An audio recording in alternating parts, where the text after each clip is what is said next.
Legal, estamos de volta com Antenados na Geral. Que beleza! E você aqui na Boas Novas, sempre com conteúdo bacana para sua vida, para o seu lar. E nós aqui no Antenados na Geral, sempre debatendo um tema muito importante, que seja relevante para a sua vida. Hoje a gente falando sobre a vida profissional dos cristãos. Importante, você quer comentar, Rubens, sobre o que o pastor Gerson comentou no bloco anterior? Gostaria sim, é um comentário Jesus bem é nosso rápido. advogado, né? Jesus é nosso advogado ou não é? É nosso advogado, diante de Deus. O que acontece? A lei impõe ao juiz que ele não pode fazer um julgamento com uma das partes desassistida. O irmão que foi pleiteá-lo, e eu acredito que deva ter reconhecido ele como pastor, deve ter colocado isso para ele no sentido, o senhor é juiz, o senhor é pastor, o senhor sabe que meu advogado é Jesus. A decisão dele foi corretíssima, porque ele é obrigado a seguir a lei e ter alguém assistindo, um advogado assistindo aquela parte. Então, para alguém que não fala, não, por que então que o pastor Gerson não admitiu Jesus como advogado? Não, ele admitiu, exatamente admitiu, e foi claro com relação a isso. Ele só não poderia julgar sem um advogado ao lado, porque senão o julgamento seria nulo. Na outra instância, o julgamento seria anulado. Então, para que não haja uma crítica, que eu acho que ele foi até bastante tolerante com o irmão. Na verdade, ele foi técnico, profissional. Exato. Às vezes, na minha profissão, eu estou lá no meu gabinete, fardado e tal, e entra lá um militar. Paz do Senhor, major. Eu dou a paz do Senhor. Pode ser. Mas já tem a continência Mas também. não presta a continência. Não presta a continência. Então o cara tem que ser profissional. Né? Nós não podemos pôr o Senhor à prova. Nós estamos aí, nos últimos dias, falando-se muito sobre família. Queremos que as nossas famílias sejam abençoadas. É apenas um parênteses para a reflexão. E há pouco nós tínhamos aí que entregar a nossa declaração de imposto de renda. E muitas das vezes, Senhor, abençoe a minha família. Mas na hora de você declarar lá, não declara direito. Você não declara direito. Você coloca o que não deve. E quer que o Senhor abençoe. Sabe o que você está fazendo? Pondo o Senhor à prova. Verdade. Então nós não podemos pôr o Senhor à prova, porque é tentar o Senhor. E aí a gente vai colher as consequências disso no nosso ato, né? Nós vivemos uma sociedade moderna, né? E nessa compreensão contextual da contemporaneidade profissional, as pessoas que me conhecem sabem, eu sou evangélico também, nasci num lar cristão, minha família, eu sou 4ª geração de evangélicos, então eu percebo, as coisas mudaram muito, né? E aconteceu um caso num outro trabalho que eu desenvolvo, e Eliezer conhece um pouco, que um vigilante, ele estava no seu posto de guarda de serviço, e ele foi pego dormindo no tempo que ele estava trabalhando, deitado sobre uma Bíblia aberta.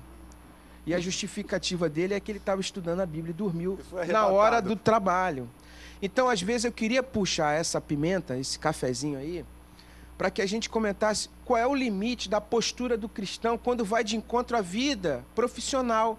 Que às vezes a defesa, a justificativa, não, eu estava pregando o evangelho, eu estava falando do amor de Deus, mas uma certa, vamos dizer assim, uma incoerência com uma postura profissional digna, que às vezes fala mais do que você ficar, como você colocou, de xiita, de ficar falando o evangelho proclamado só com a voz e não com a atitude. Né? Exatamente. Eu não me lembro se foi Spurgeon, alguns desses pregadores proeminentes aí, disseram uma vez uma coisa interessante.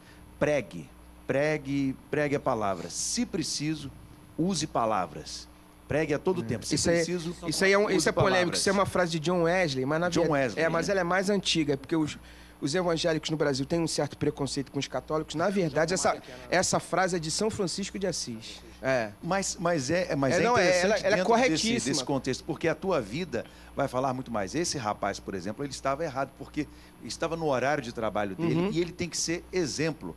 E o nosso irmão Teixeira falou algo bem interessante, que são os frutos. Você conhece pelos frutos, não é porque está lendo a Bíblia ali, ou porque isso, ou porque fala de um jeito, ou porque parece que chupou limão, vive sempre com a cara amarrada, que ele vai ser um cristão, um super cristão, não. Pelos frutos que ele apresenta. E tem uma coisa também que é interessante. Quando a gente vai para a palavra, a gente vai ver Daniel, primeiro-ministro, a gente vai ver José, primeiro-ministro, e aí a gente tem aquela questão, uma coisa, outra coisa. No trabalho, ele tem que ser profissional, como o pastor Eliezer falou agora, lá no quartel, ele é pastor, a paz do Senhor, pastor, e continência. Não tem outra. É a saudação, isso não é demérito, e para algumas pessoas acaba sendo, mas é uma saudação que é, para mim, como diz os espanhóis, me gusta muito estar... Me gusta muito, me gusta muito. Senão estaria em outra corporação, mas é uma saudação. E a gente precisa... E eu sou colega dele, hein? Eu sou major da polícia também. E pastor Gerson, acontece isso das vezes as pessoas confundirem o posicionamento de ser cristão, um certo exagero na vida profissional? O senhor percebe isso? Olha, ocorreu um fato interessante. Eu sou Flamengo, nem todo mundo é perfeito. É verdade, Não, é verdade. Muito bom gosto, pastor. É verdade. Muito bom gosto. É verdade, pastor Gerson. Mas não impossíveis para Deus. Não há coisa demasiadamente difícil para o Senhor. Mas o cristão deve pregar o evangelho nos lugares mais hostis da sociedade. E na minha vara, todos sabiam que, no meu cartório, todos sabiam que eu era Flamengo e era crente, né? E um dia chegou lá um rapaz, estava sendo processado por furto, chegou com a camisa do Flamengo, ajoelhou e falou: saudações rubro-negras. Parece coisa de humor, né? Aí eu falei: moço, levanta, que isso? Ele aí levantou meio sem jeito. Só faltou dizer, né, a paz do Senhor, pastor, saudações rubro-negras. Nós somos uma nação. Aí batia continência, dava paz Essa observação que está sendo feita aqui, ela é fundamental. Existem muitos cristãos que não sabem se comportar eticamente nas situações. A gente convive com situações, às vezes, bastante desagradáveis por causa disso. Exageram, né? Exageram. Então, o que acontece? Primeira coisa, com relação à continência, só para as pessoas entenderem que a continência, né, é uma saudação. Ela não é uma humilhação perante o superior. Porque, por exemplo, muitas vezes, o pessoal sabe que eu fui do Exército 10 anos. Então, por exemplo, quando eu chego para me cumprimentar um general, por exemplo, normalmente ele presta continência, ele está me saudando. E eu aperto a mão dele. O cumprimento do civil é o aperto de mão. Então, quando um militar fazer continência para você, é que ele está te homenageando, né? Te saudando. Então, você estica a mão para ele e aperta a mão dele. Não é um gesto de humilhação. E tem alguns irmãos, uma vez quando eu estava no Exército, aí eu era oficial de dia, era tenente, aí o corneteiro, o melhor corneteiro do batalhão, um cara exemplar, me chegou e falou assim: cadê o corneteiro? Sumiu o corneteiro. Se ele estiver assistindo, eu te amo, tá? E tava na hora dele dar o toque. Ó, eu te amo e eu sei que você ama o Senhor Jesus. Sumiu o corneteiro e a corneta. Foi junto. Porque mas também... tava na hora dele dar o toque. Ele tava de serviço, final de semana. Aí eu chamei ele, quando eu chamei num canto, eu falei: onde é que você tava, rapaz? Irmão, hoje é Santa Ceia. Eu tava na igreja. Dei um pulinho na igreja, né? Porque corneteiro a gente sai de vez em quando, a gente é flexível. Deu um pulinho na igreja. Na hora do toque. Ceia e voltei. E da minha denominação ainda, né? Assembleia de Deus. Quer dizer, aí eu falei assim: irmão, olha, você é um excelente profissional. Olha que situação difícil que você me colocou. Você saiu... porque o pessoal faz. Eu falei: olha, você, se todos fizerem, o dia que eu tiver de serviço, você é o único que não pode fazer. Porque qualquer coisa, qualquer tolerância que eu tiver com relação a você, vão dizer que é porque você é da minha denominação. Né? Condescendente. Irmão, olha só, nunca mais o irmão faz isso. Gosto muito do irmão, um excelente profissional, e eu imagino que seja um excelente cristão. Eu gosto do irmão, as pessoas que gostam. Agora, nunca mais faz isso. Cumpra a regra, irmão. Fica aqui dentro. Porque se a Santa Ceia for para mim também, eu sou oficial de dia, não posso sair daqui. Então, quer dizer, às vezes a pessoa... sem querer, e às vezes não faz porque quer insultar, não, porque esse rapaz era, e certamente é uma pessoa excelente, mas fez pensando que, Santa Ceia, dia importante, irmão, cumpra a sua missão na guerra. Se tiver com um fuzil, com a metralhadora, então, um policial em ação, ele tem que, se tiver a hora da Santa Ceia, ele tem que ficar de prontidão. Se precisar reagir, ele vai reagir. Então, você não pode misturar as coisas. Sabe por quê? Porque quando você está na sua missão, trabalhando, varrendo, construindo a parede, ou se você for médico, engenheiro, ou se for manicure, qual seja a sua profissão, quando você estiver trabalhando, você também está homenageando o Senhor Jesus Cristo, sendo um bom profissional, tendo boas atitudes. Então, por favor, não invente coisas para justificar a sua ineficiência. Ou então não queira fingir que é santo demais, descumprindo as regras, porque depois você vai ser punido e quem te punir, desculpa, vai estar certo. E tem uma coisa também, as pessoas dizem assim: você não vê ninguém falar: mas ele é dessa religião, para não falar religião, né? Dessa religião A, B ou C. Mas se faz alguma coisa, olha aí, e ainda é crente. Ainda é crente. E ainda é crente, hein? Então você não vê ninguém falar: e ainda é isso, e ainda é aquilo. Mas se a pessoa é cristão, ainda fala: ainda é crente. Quando o cara fala isso, eu falo assim: é verdade. Agora, é verdade, não pode errar, não.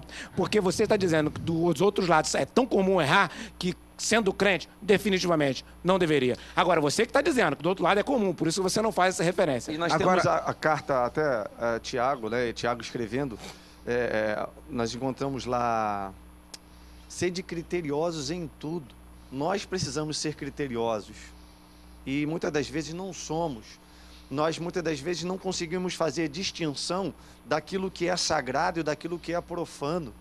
Isso é outro debate, né? Mas é importantíssimo para que não venhamos a profanar o nome de Cristo, o Evangelho de Cristo, com nossos comportamentos antiéticos e descabidos, às vezes por ignorância, como é o caso do corneteiro, de pessoa comprometida com Deus, de pessoa na presença de Deus, um bom profissional, mas que por falta de discernimento cometeu um crime. Pastor Gerson, tem um fato que eu queria abordar com o senhor acerca do judiciário. Eu vi, assim, observando como um bom observador das pessoas, vários comentários acerca da mãe do Joaquim Barbosa, pela postura dele profissional, pela conduta dele em relação a uma série de coisas. O Brasil muda uma história em relação relevante a cuidar de alguns processos, e muitos se orgulham, não, a mãe dele é crente. E eu me lembro de um outro fato, alguns políticos em Brasília orando por dinheiro. Quer dizer, um não é crente, mas... Aí todo mundo quer falar que a mãe é crente, mas com um posicionamento ético no judiciário, né? E outros que se dizem crentes, pastores e tal, orando por dinheiro de corrupção. Quer dizer, na verdade, a postura de um e a postura de outro define muito mais do que a proclamação da fé, né? Lincoln, eu ando horrorizado com o que eu vejo e ouço. Na verdade, existem pastores e pastores.